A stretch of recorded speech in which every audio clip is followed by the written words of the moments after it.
I wanted to invite our colleagues from Haiti to come up. Some from Haiti, some not.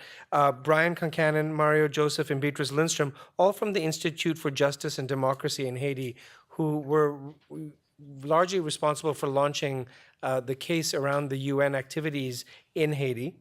And I also want to call Mara Pillinger, who is a doctoral candidate in international relations at George Washington University, looking at organizational dynamics of global health partnerships, to respond to their comments. So hopefully they'll present. Brian, if your team can present for about 15 or 20 minutes, and Mara maybe 10 or 15 minutes, and then we can really have a robust 45 minutes of discussion about this very important case. So Brian, please. I think we'd like to strike a bit of a note of optimism here, which is not always easy to do, and I don't think we'll be able to sustain that note against frustration and outrage. But I do think that the incomplete progress that we've done on the cholera case does justify some optimism. And as I've listened to people talking about all the outrageous and frustrating things that have happened, my response has always been, outrage and frustration, but also I see this as a preventable and treatable deficiency of accountability. Our operating assumption, and probably because we're lawyers, is that there's always something you can do to some steps you can do for accountability. And when we talk about accountability, it's not just formal accountability.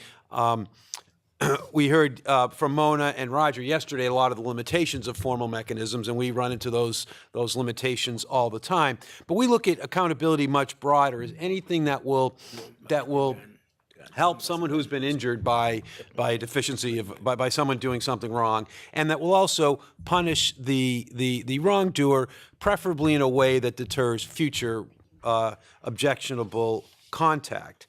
And we try to well, both Mario and Bea will talk about the range of accountability tools that we've used in the cholera case. But we'd be happy to brainstorm either now or later, or, next week about how accountability tools can apply to your cases. There's a couple different. Every time you often need to be creative. One thing I think, and just to echo the discussion we just had about politics, is you often need to reach out, which for some of us in some disciplines, we're not trained to collaborate outside our disciplines. And, if you're not collaborating in a political fight, it's like playing American football and not wearing a helmet. The rules, if you're gonna win in a political fight, you need to get as many allies as you can, and you need to see yourself as a collaborator. I'll make one brief correction to Salman's introduction and then pass it on to my colleague Mario. So Mario does not work for the Institute for Justice and Democracy in Haiti. He works for the Bureau des Avocats Internationaux, which is an independent organization in Haiti. It's a human rights law firm. And then IJDH, Institute for Justice and Democracy in Haiti, it's a USA 501c3. And we collaborate. When we talk about our work, it's both IJDH and BAI. But I think it is very important that these are not the same organizations. The BAI has its own independence. In fact, IJDH, kind of reversing the normal way things happen, IJDH was founded as an outgrowth of the BAI. BAI has been around for 10 years longer, and it was established as a vehicle for carrying the fight for justice in Haiti to the international community, because it became clear that decisions about Haitians' rights are not all made in Haiti, so we needed to be fighting outside of Haiti. And I think our organizations, in many ways, do have some good lessons for collaboration. We're mutually dependent. We do have the situation where most of the money comes from the United States, or outside of Haiti where most of the money is, and that obviously sets up potentially troubling dynamics. But we have ways of kind of overcoming that and making sure that we at IJDH, we're held honest to our principles, and that the BAI really does get to be calling the shots and guiding the work. But I'll pass it on to my colleague Mario Joseph, who's been he's the lead lawyer for the cholera victims and on the Haiti part of the case. And then after that, Beatrice Lindstrom, who's an IJDH staff attorney and the lead lawyer in the non-Haitian part of the case. Merci, Brian. Et les choléra arrivé en Haïti en octobre 2010. Et comme avocat, nous avons regardé qui ça nous a fait, mais nous n'avons pas rien de légal, nous n'avons pas co-inspiré rien. Même tu as un réflexe, nous avons tellement de gens mouri, et le docteur était impuissant parce qu'il n'a pas connaît expérience. Il a fait expérience maladie ça. Nous avons demandé à maman qui avait 74 ans, il peut mourir à l'époque. Et il était dit qu'il n'a pas de jambe connaît une maladie comme ça, qui est arrivé en Haïti. So when cholera first arrived in Haiti in October of 2010, I really wondered, what can we do? What can we do as lawyers? And even the doctors seemed very surprised by this because it had never been experienced in Haiti. I remember asking my mother, who was 74 at the time, if she had ever heard of this. She said, no, I've never experienced anything like this. Et Jean Carbouel, dans l'image qu'il a, c'est base ministère ou du moins soldats népalais qui bon côté une rivière qui c'est un affluent des plus grands fleuves qui gagnent dans le pays d'Haïti. As you can see in the photo, that's a picture of the riverbank by the base of the Nepal contingent of MINUSTA, the peacekeeping mission, and that river is a tributary to Haiti's largest river system. Et moun sa yo et qui dans zone ça qui tout près mi en balai, c'est là-dedans dans de l'eau ça yo lavé, yo bay bête yo de l'eau, yo usé jardin yo. Donc c'est de l'eau ça rivière ça qui passer là, c'est la vie yo. And so for people who live along the river system, they use the water to drink, to water their gardens, to wash their clothes, to feed their animals. And it's really integral to life there. Jean Kawel là, généralement, soldats yo rangel on gens pour moun pa wè, côté tuyau yo et côté toilette là, te ya qui t'a déversé en dedans rivière ça qui c'est affluent puis gros fleuve pays d'Haïti. So the wall that you can see in the picture, that's set up to hide the fact that there are pipes leading with sewage leading right to the banks of the river, which is above the largest river system. Ça c'est une partie côté matière fécale yo sorti, mais par l'autre bord la rue a gen l'autre côté qui gon trou et côté yo soi-disant dit yo traité matière fécale yo, mais qui n'ont l'autre rivière encore qui sont l'autre affluent, mais qu'elle contre tout près ensemble. So that's one of the ways that the fecal matter got from the base into the river. On another branch of the river, there was a disposal pit that was where waste was to be disposed, and that could leak into the other tributary. Donc c'est là soldats népalais et jeté matière fécale yo et qui t'a contaminé puis go rivière qui était gagne dans pays. And it's through those two places that the fecal matter was deposited and got into the river system.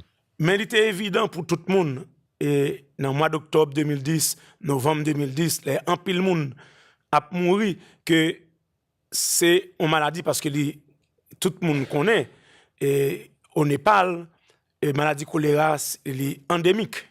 And it was pretty quickly clear to everybody what was happening. We had this great expansion of an unknown disease, and many people were dying. And it was also known, and it started below the base. And we also knew that there was endemic cholera in Nepal, where the soldiers were from. Donc, peuple haïtien te déjà connaît, même si pas de gain scientifique qui est arrivé, tant que CDC et tant que tout monde qui te fait observer situation, mais peuple haïtien déjà connaît et comprendre que c'est une malfaisance et qui sortit bon côté soldats népalais. So we knew almost right away that the disease was introduced from the base, even though we didn't have confirmation from the CDC and the scientists.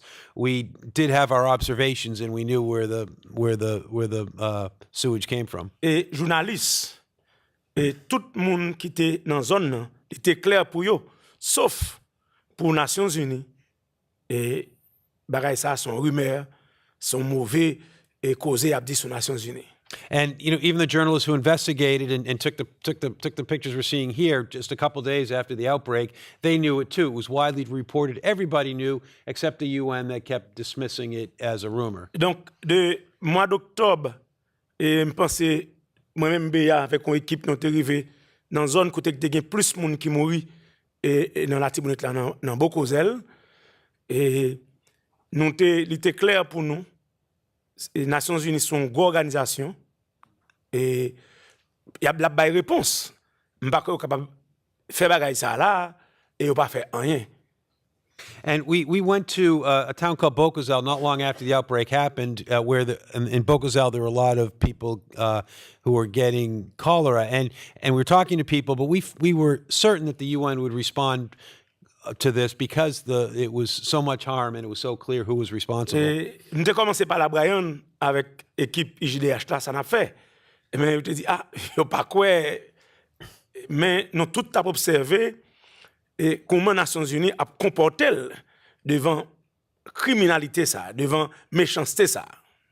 And we talked with my colleagues at IJDH about what we could do, and from IJDH, they were saying, I was saying, I'm not sure we could do it, cost effectiveness, but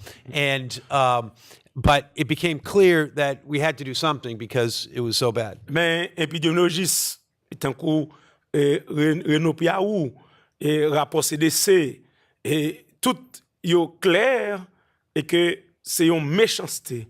Et il y a un peu de monde qui pense que c'est une guerre nucléaire que les Nations Unies fait contre Haïti. And more evidence came in, epidemiologists, microbiologists, more studies came in showing, every single one showed that the UN was responsible and the damage kept getting worse. We felt like this was a nuclear attack against Haiti. Et en mai 2011, Nations Unies dit, c'est vrai, semblait, ouais, il parlait de facteurs, de combinaison de facteurs, mais on dit c'est parce que Haïti gagne une faible sanitation, parce que Haïti pas gagne de l'eau potable. And in May 2011, the United Nations issued a report that said it was due to cholera was due to confluence of factors and blamed Haitians, saying the water wasn't good enough and practices and things like that. And I'll just add a quick translator's aside. The report was 34 pages long, and the first 33 pages showed all the things Mario just explained about the problems with the sanitation at the base and how that's how it really got there. And the last page was, don't believe what you've just read. It's complicated, and it's a confluence of circumstances. Donc, nous dit nous pas qu'à accepter un tel prétexte de une organisation qui dit qu'à défendre droit moun et qui vient faire ça là parce que les Nations Unies te connaît d'abord Haïti te gagné une faible sanitation et yo te connaît Haïti pas de gain de l'eau potable. Yo te doit faire prendre plus précaution pour soldats qui sont dans un pays côté choléra endémique, car Haïti pas de choléra. Près de 100 ans. Il doit prendre plus de précautions. Donc, c'est malhonnête de la part de l'Organisation des Nations Unies qui prend ça comme prétexte. And we can't accept the UN's pretext of this was a confluence of circumstances. That yes, the sanitation in Haiti was bad, and that might be useful for public health purposes, but as a legal matter, it was absolutely no excuse. The UN knew ahead of time the weakness of the Haitian systems, and that should have led them to be more careful to not spread disease, not to use that as an excuse. Donc, c'est à partir du moment de mai 2011, nous avons décidé pour nous rendre les Nations Unies responsables de choléra qu'elle introduit en Haïti. And so it was after this May 11th, 2011 report that we said we need to take the responsibility to hold the UN accountable for cholera. Yeah. Which slide are we on? Sorry. Okay. So a quick description of our basic legal framework. This was covered a little bit by Mona yesterday, and the word shall keeps coming up, and the basic framework is the UN gets immunity in Section 2 of the Convention, but on Section 29 it says the UN shall provide alternate modes of settlement. And so from the title of Mona's talk, immunity can't be impunity.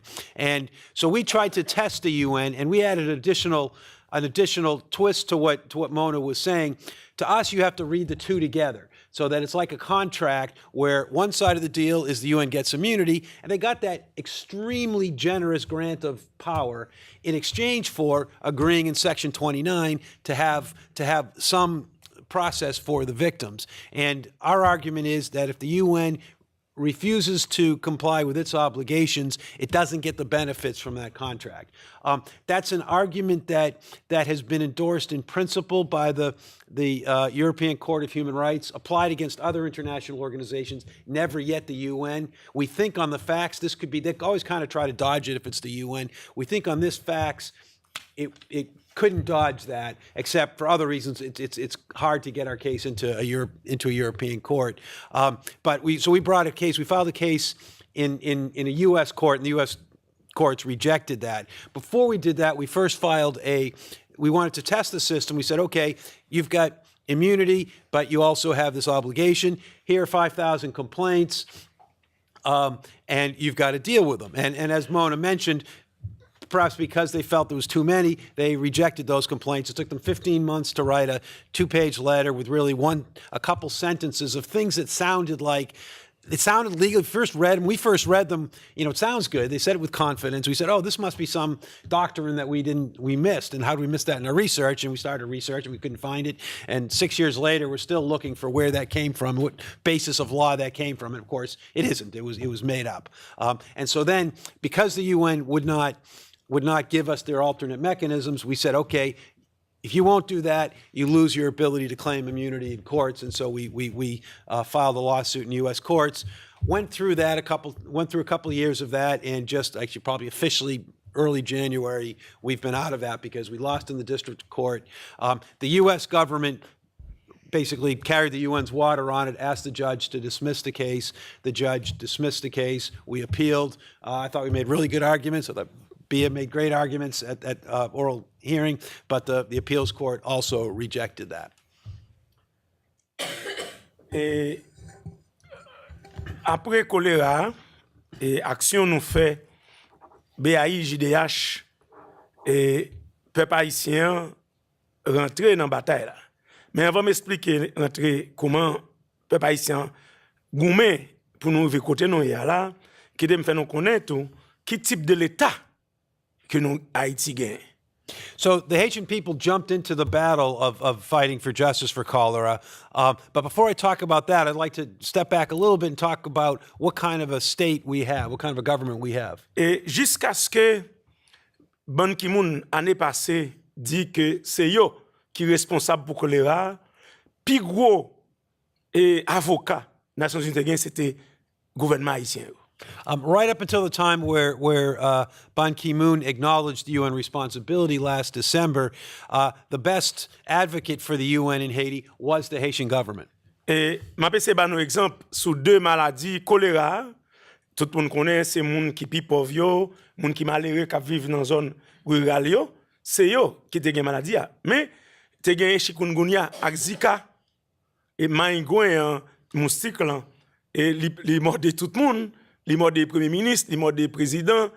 Donc, réaction, et le gouvernement, pas même avec les choléra est venu. And I'll give you an example of two diseases, a tale of two diseases. Everybody knows that cholera makes a preferential option for the poor. It's only poor people who get it mostly. And then at the same time, we had the cholera epidemic. We had two mosquito-borne epidemics, Zika and chikungunya, and the mosquitoes will bite rich people too. Et les chikungunya venu, tout le monde relait en moi, Bishop, et tout grenègue. Mais choléra, personne. So when chikungunya came, everybody who counts, the church leaders, politicians, they all started yelling help because they felt affected. C'est pour me dire, nous, depuis Haïti, pays, et après nous avons fin battre la France, nous avons traîné le système esclavagiste là. Et jusqu'à aujourd'hui, on m'a parlé là. And ever since Haiti got its independence in 1804 from France, we've still had the residuals of the slavocracy. Et son pays qui gagne, c'est deux pays. Et d'abord, si nous prenons acte de naissance, un pile moun pas gagne, un pile ti moun pas gagne en Haïti, mais non temps qui pas trop long, qui pas très loin, te gen deux types ak de naissance. Ak naissance pour moun qui fait la ville, ak naissance pour moun qui fait en dehors.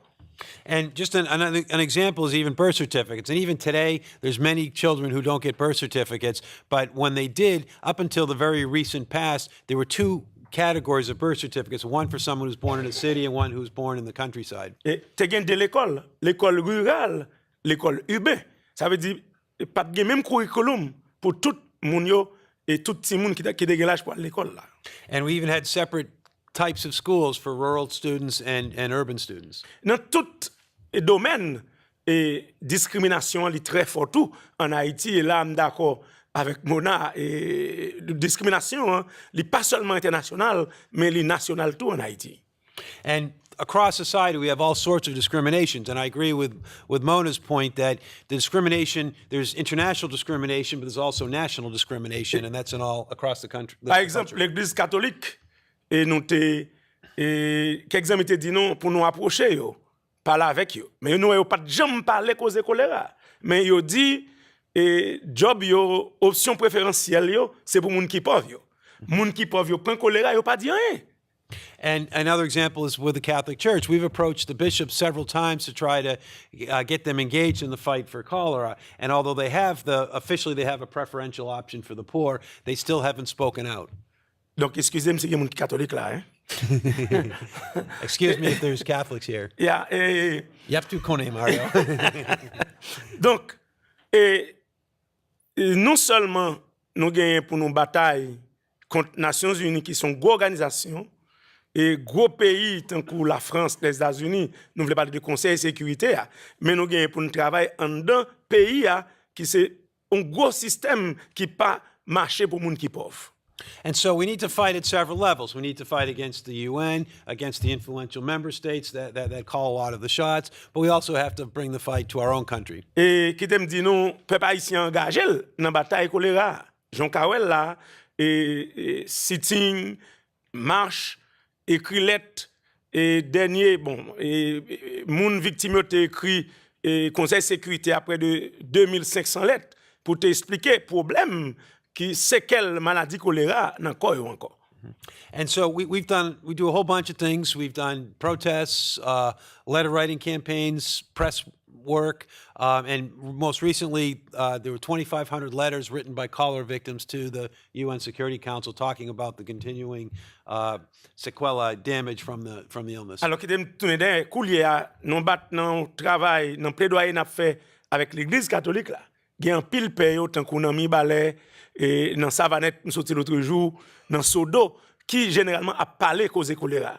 Donc c'est pas si gros l'église là parce qu'il était toujours divisé Paul comme ça, tu as gros l'église là, petit l'église là. Donc petit l'église n'a parlé choléra. Donc c'est une véritable bataille de plaidoyer que nous au niveau national tout n'a fait. Yeah. And, il y a quand on a ajouté ça parce que catholiques on était nous gourmands en pile.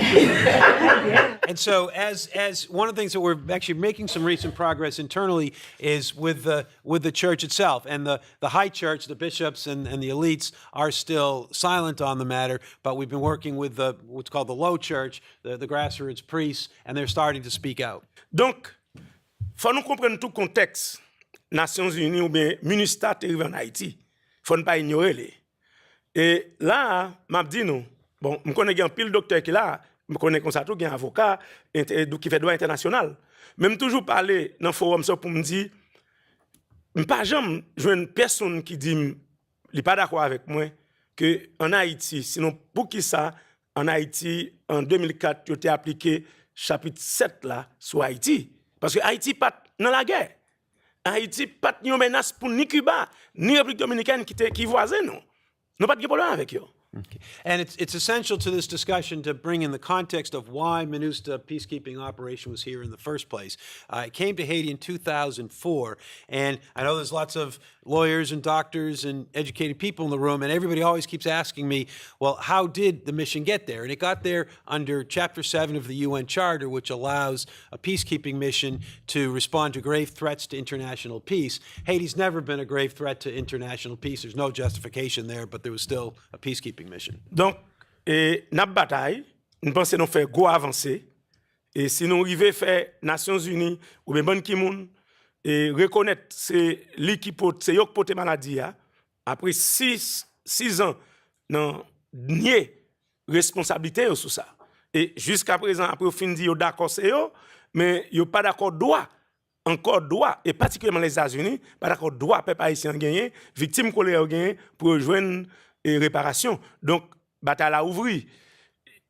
Okay, so it's been a big struggle, and to some extent, it's been successful. After 6 years of denial, we finally did get the UN to admit some responsibility and admit to do substantial investments to respond.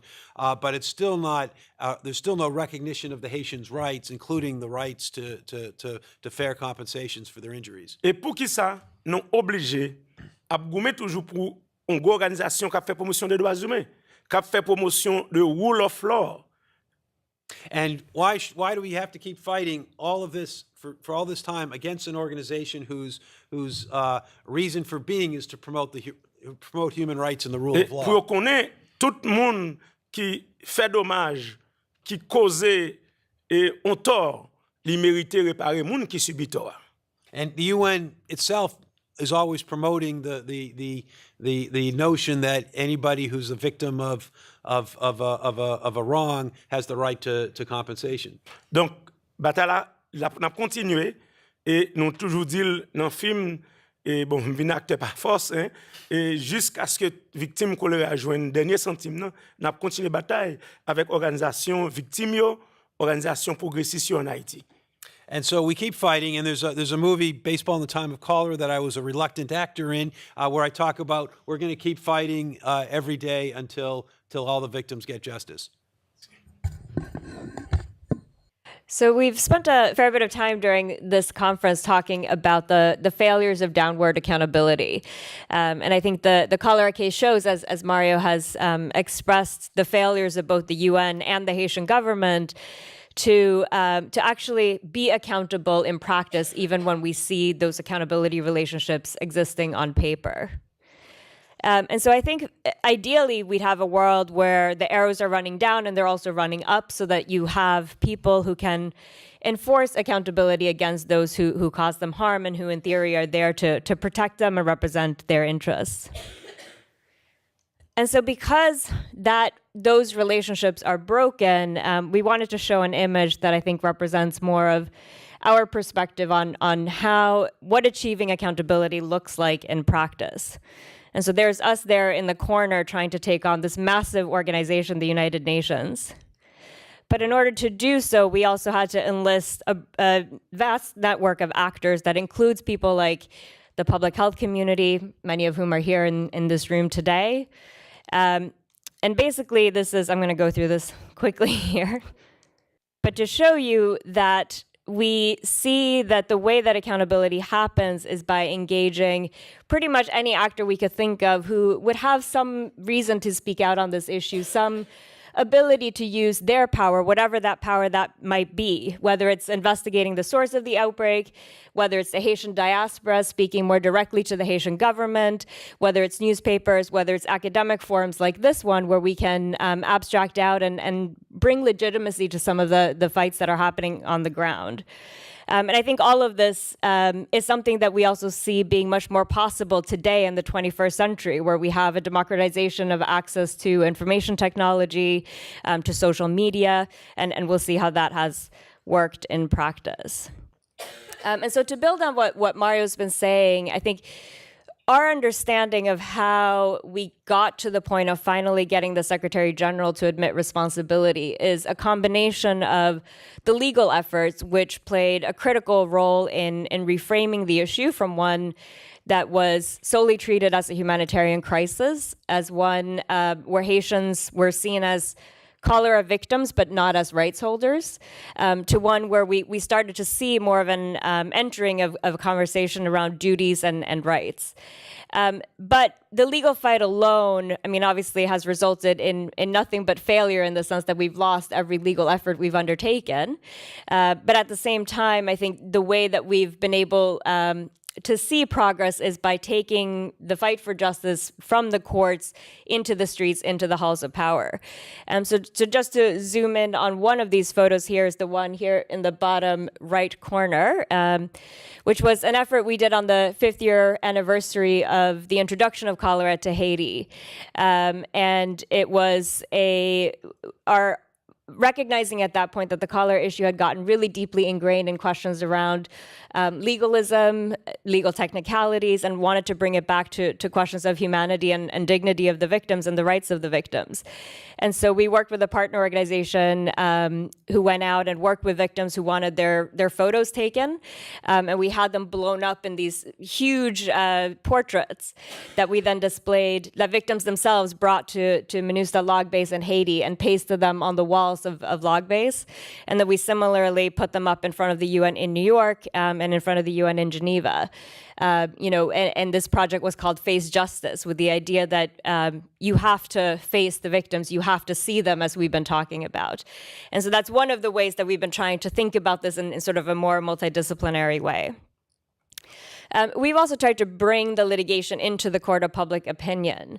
And so going back to the idea that I think fairly early on, we adopted a strategy of winning by losing.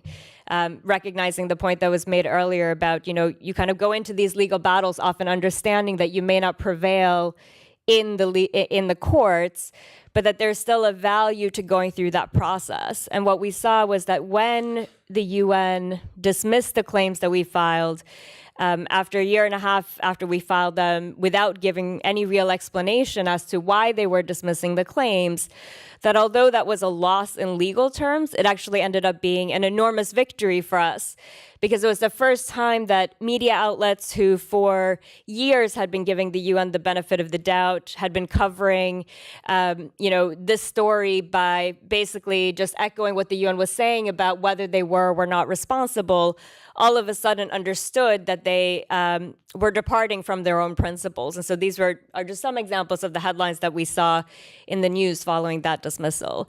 And I think that was the first real breakthrough that we had, where the public conversation around the cholera epidemic really started shifting. And I just wanted to hone in on one excerpt here from the New York Times to sort of show this evolution in how the cholera epidemic was being portrayed. And so we start in November of 2010, the New York Times op-ed writer Donna McNeil saying we should be careful about throwing around blame, because eventually blame goes around to everybody, including the victims. It's really their sanitation problems who are at fault.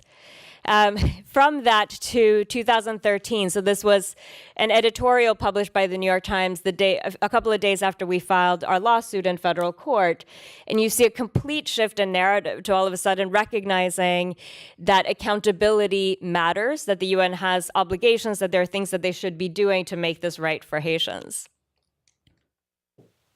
And so we've also been trying to bring these struggles from, as Mario's talked about, the grassroots in Haiti to the halls of power in New York. And I think in that way, this partnership has been really critical. And so that's happened in an endless number of ways that we don't have time to cover here. But again, to zoom in on a couple of just quick examples, there was, maybe actually Brian is better positioned to talk about this, but Navi Pillai's statement and how we were able to get that out? Yeah, so Mario won, or he was a finalist for a Human Rights Award in Geneva, and he went up and the human rights, the finalists all were allowed to give a talk, and Mario's, not by any arrangement, Mario's talk was right before Navi Pillai, who then was the UN High Commissioner for Human Rights, and Mario gave a very eloquent talk saying, the UN's and the human rights community, including NGOs, have been very good on Duvalier and talking why that's important for accountability. But hey, how come no one's saying anything? No one here is saying anything about cholera. And it was such an effective speech that Navi Pillai, who was up after him, she was reading from her speech, and she said, and I've got to say this. She clearly put her speech down, and she said, and basically, I agree with what Mario said. The victims have a right to a remedy. The funny thing is, the next day we had meetings within the UN human rights mechanisms in Geneva, among the different lost tribes of Lake Geneva, and it was clear they were trying to walk that story back. They were trying to, take those words out of Ms. Pillai's mouth, because people even said to us, someone came up to us and said, "Oh, is that wasn't recorded anywhere, was it?" And we said, and they weren't clear that they were disappointed about it, but we said, "Oh yeah, it has been. We transcribed it live last night, and it's posted on our website, and that was picked up by the AP." Yes, and sent to the Associated It's sent to the Associated Press, and they put it. We didn't say we sent it to them, but the AP's wrote a story about it. Isn't that great? And we're, oh, okay. But I think that goes to show sort of how we envision our role as lawyers as being about more than just bringing lawsuits, but also about sort of taking these opportunities when there's small victories and small developments to make sure that we capitalize off of them and turn them into bigger victories. And so, of course, we finally had this huge breakthrough moment in our work that came in the form of a report by Philip Alston, the Special Rapporteur on Extreme Poverty.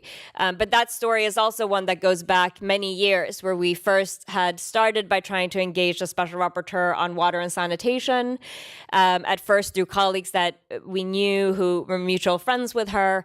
And the response we got was essentially, well, it's just not clear what I can do on this issue at this point.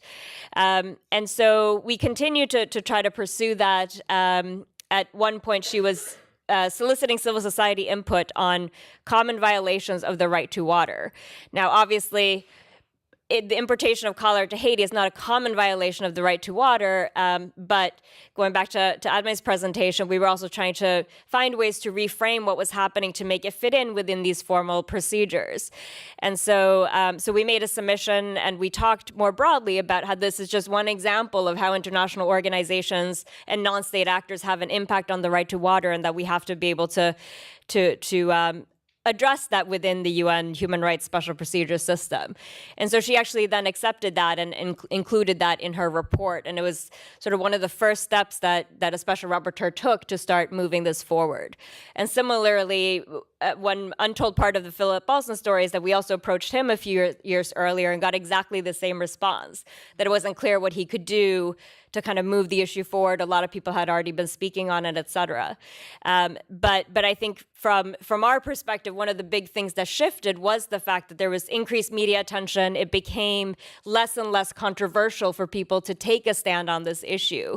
And so finally that then culminated in, after a lot of back and forth between the special rapporteurs and the UN Secretariat, it culminated in a scathing report by Philip Alston to the Secretariat that was leaked to the New York Times. And so in August of last year, on the front page of the New York Times, they ran this story, and it turns out that they had reached out to the UN spokesperson and gotten a completely different response from what we had seen throughout the course of the prior 6 years, where finally they acknowledged that they had an involvement in the cholera epidemic and a commitment to doing more. And so that then set off a whole new range of advocacy, including a huge push by us to get the UN to take that to the next step and actually issue a public apology. And so on December 1st, 2016, with 1 month left in office, Secretary General Ban Ki-moon convened the General Assembly, had a dedicated session to Haiti, and issued a public apology that he read in English and in French and in Haitian Creole, importantly, which of course is not an official language of the UN and was quite unprecedented. And also, from my understanding from Mario and from the victims who are watching the apology in Haiti, was incredibly important for starting to build back some of the trust and heal some of the dignitary injuries that had come from the way that the UN had responded to this. And so I'm rushing through here a little bit, but here are some reactions coming out of some of the activists and victims who we had gathered at our office at the BAI in Haiti, who watched the live stream. And I think the takeaway from this is that everybody who was in the room accepted this apology as one that was sincere and as one that was meaningful, and recognized the fight that they themselves had to go through to get to this moment. But every single person also underlined that justice can't end with this, that this is not enough. There's a saying in Haiti that apologies, don't cure disease, and that was a theme that we saw come up over and over again. And so I think maybe we skipped over this part earlier, but our demands throughout these efforts have been for three things. One is compensation for victims. The second is for a public apology, and the third for an investment in water and sanitation and health infrastructure to help eliminate cholera from Haiti. And so we saw these demands again being reflected in people's reactions to the apology. So this brings us to today and the big question of, is this accountability? And along with a public apology, the Secretary General announced what he's called a new approach to cholera in Haiti. It's a $400 million plan, half of which is supposed to go to quote unquote material assistance for those most affected by cholera. Note that we're avoiding any terminology around reparations, compensation, and there was two approaches that were envisioned there, one being potentially individual assistance, at least to those 10,000 families who have had family members die to cholera, or community-based assistance projects, or some combination thereof to deal with the fact that there's also 800,000 people at least who have been infected by cholera by now, and it's still very much an ongoing situation in Haiti. And they also committed another $200 million to cholera treatment and elimination. So that was 1 year ago. And I think at the time, actually, just to step back for a second, as you can see, there was cause for a lot of hope in Haiti, because finally there was a recognition that what the Secretary General was announcing, it may be inadequate, but it did, in broad strokes, correspond to what victims had been fighting for so many years. And here we are 1 year later, and the situation is as follows, that we have had the establishment of a voluntary trust fund to fund this, that is currently funded at $4.6 million. And so this graphic here shows the $4 billion that the UN has spent on MINUSTA, the peacekeeping force in a country that hasn't had a war in our lifetimes since cholera broke out.